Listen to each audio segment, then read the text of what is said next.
tous, je suis Valérie, naturopathe et nutrithérapeute spécialiste en alimentation anti-inflammatoire. Bienvenue sur ma chaîne. Alors aujourd'hui, je vais vous parler du syndrome de l'intestin irritable. C'est en fait une pathologie qui vraiment détériore la qualité de vie des personnes qui en souffrent. Et comme je suis pas mal de personnes qui ont ce syndrome-là, j'avais envie de partager avec vous toutes les astuces holistiques naturelles pour vraiment vous mettre en rémission petit à petit, même si c'est un processus qui prend du temps. Alors soyez patients, n'oubliez pas de liker bien entendu la vidéo, pour partager aussi, pour que la connaissance arrive au plus grand nombre, de souscrire si ce n'est pas déjà fait et de laisser votre commentaire. Ça permet d'avoir aussi des informations pour les personnes qui vont passer derrière vous.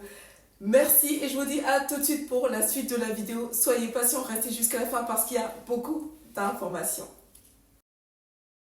Alors, qu'est-ce que c'est le syndrome de l'intestin irritable? C'est un trouble fonctionnel chronique qui affecte le gros intestin. Il se manifeste par des douleurs abdominales, des ballonnements, des modifications des habitudes intestinales, telles que la diarrhée, la constipation ou une alternance des deux. Alors, bien que le syndrome de l'intestin irritable qu'on va abréger par SII dans cette vidéo soit une condition inconfortable et invalidante, il n'entraîne pas de dommages permanents aux intestins ni de maladies graves comme le cancer. Donc, soyez rassurés déjà là-dessus. Alors, on va se poser la question, quelles sont les causes, quelles sont les origines de ce SII? Alors, les causes exactes du SII sont mal comprises puisqu'il y a plusieurs facteurs qui peut, entre guillemets, contribuer à son développement. Alors, d'une part, on parle de contraction musculaire intestinale anormale, puisqu'en fait, les muscles des parois intestinales se contractent pour déplacer les aliments digérés dans le tractus gastro-intestinal. Et ces contractions peuvent être trop fortes et prolongées, ce qui pourrait provoquer des gaz, des ballonnements, de la diarrhée. À l'inverse, quand ces contractions sont trop faibles, et ben là, ça ralentit le passage des aliments et ça entraîne de la constipation. Autre cause, c'est une anomalie du système nerveux digestif, puisqu'en fait, on parle d'anomalie des nerfs du système digestif qui cause en fait un inconfort plus prononcé lorsque l'abdomen s'étire en raison de gaz ou des selles. Et donc, il y a une mauvaise coordination entre le cerveau et les intestins. Et là, ça provoque une réponse exagérée au changement dans le processus digestif. Troisième cause, c'est l'inflammation intestinale. Certaines personnes atteintes de SII présentent un nombre accru de cellules immunitaires dans leurs intestins et cette réponse du système immunitaire est associée à la douleur ou à la diarrhée. Et quatrième raison, c'est tout ce qui est infection gastro-intestinale. Pourquoi? Parce que le SII, ça peut se développer après un épisode sévère de diarrhée qui est causé par des bactéries ou des virus. Et il est lié également à un accès de bactéries dans les intestins. C'est ce qu'on appelle potentiellement, entre guillemets, tout ce qui est croissance bactérienne excessive en fait. Cinquième raison, c'est tout simplement la dysbiose intestinale, donc le déséquilibre du microbiote intestinal. J'en parle souvent du microbiote. Il joue un rôle clé, bien entendu, dans la santé digestive. Et quand il y a un déséquilibre dans les bactéries intestinales qui sont normales, c'est-à-dire une diminution de la diversité, une présence accrue de bactéries nocives, et ben là, ça contribue au développement du SII. Sixième facteur, c'est tout ce qui est cause génétique et environnementale.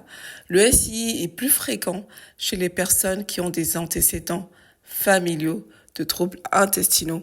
Donc, quand on parle de facteurs environnementaux, on va parler de stress, on va parler d'alimentation déséquilibrée. Tout ça, ça déclenche ou ça aggrave les symptômes. Septième cause, ça va être tout ce qui est, je l'ai déjà mentionné un petit peu, le stress, les émotions, ça affecte les nerfs de l'intestin. Les personnes qui souffrent d'ailleurs de troubles mentaux comme l'anxiété et la dépression sont plus susceptibles de présenter des symptômes de SII. Donc, pourquoi? Parce que le stress va aggraver les symptômes et provoquer des crises. Maintenant, on va passer à quels sont les symptômes du syndrome de l'intestin irritable. Alors, dans les symptômes, on a les douleurs dont j'ai déjà parlé, les crampes abdominales, qui sont localisées dans le bas de l'abdomen et qui peuvent être soulagées après une selle. Ces douleurs peuvent être diffuses ou localisées et elles varient en intensité. On a aussi en symptômes les ballonnements, donc la sensation de ventre gonflé, tendu, qui est due à l'accumulation de gaz dans les intestins. On a tout ce qui est flatulence et gêne à cause de ces gaz excessifs. Et on a aussi tout ce qui est...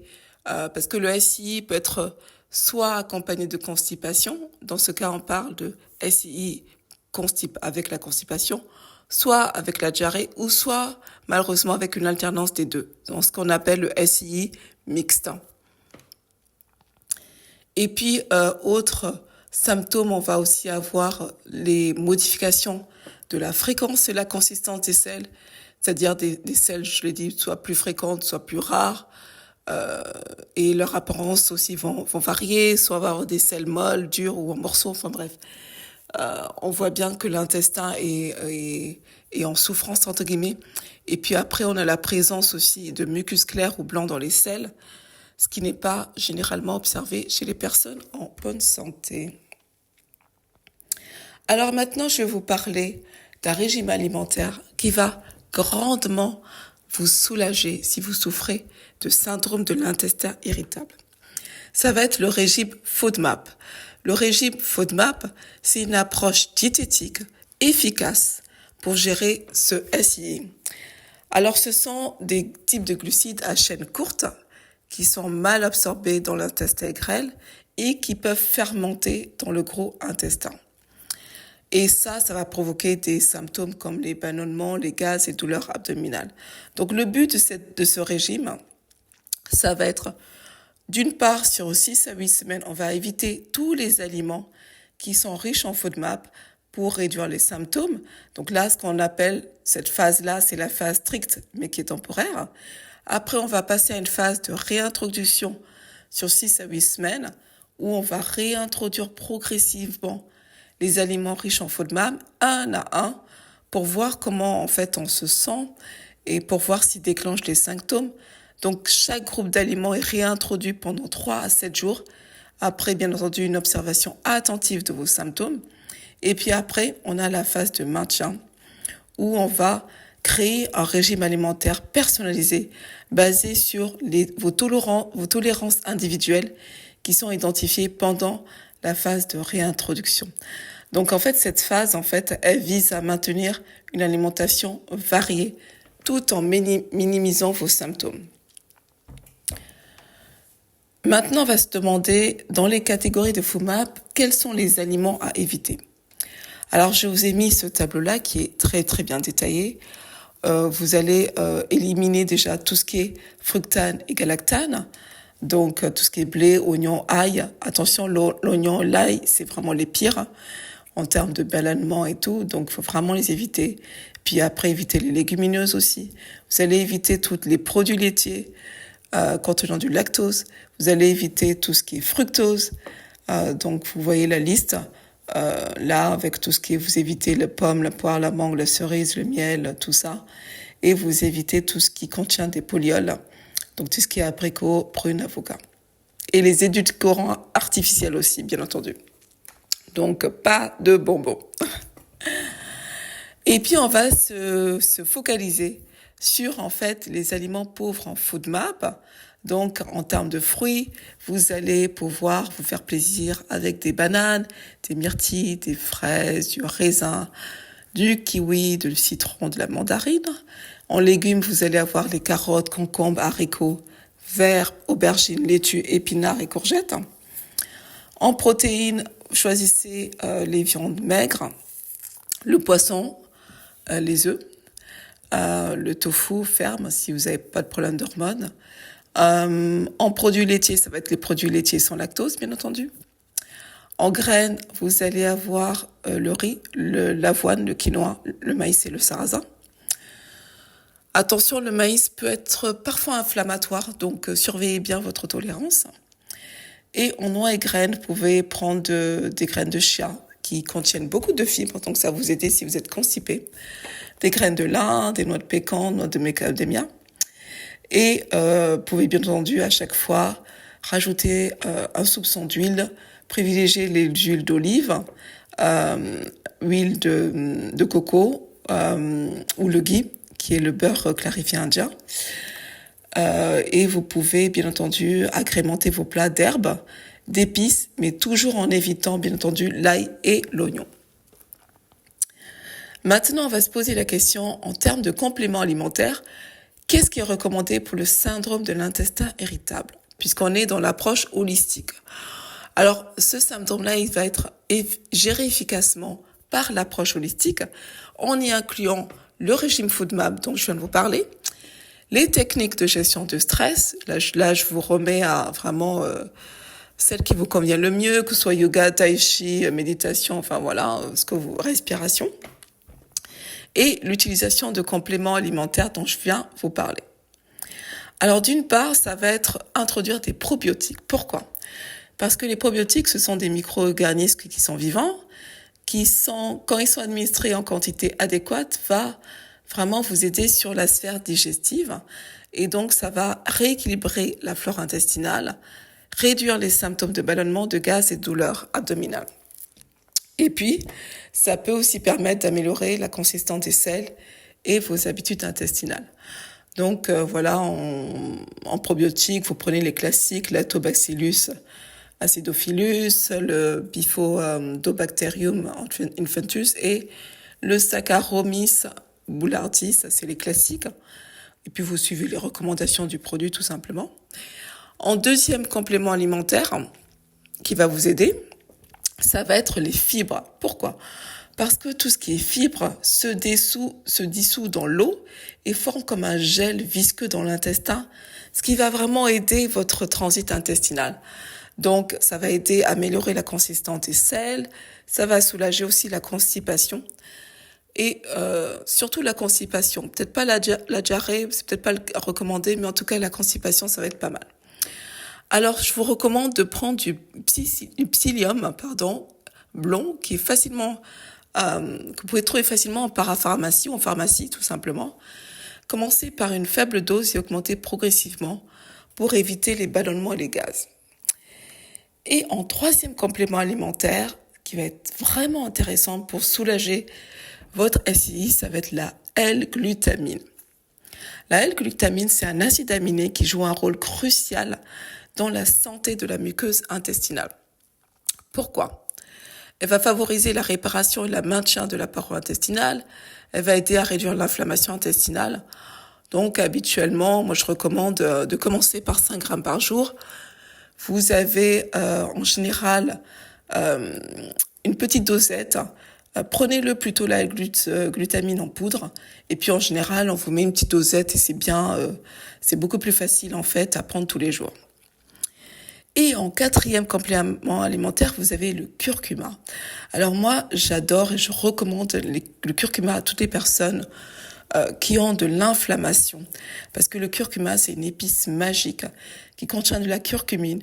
Et la curcumine, c'est un puissant anti-inflammatoire et antioxydant. Pourquoi? Parce que ça va réduire l'inflammation dans votre intestin. Ça va soulager vos douleurs abdominales. Donc, pareil, vous pouvez commencer par 500 mg à 1 gramme par jour.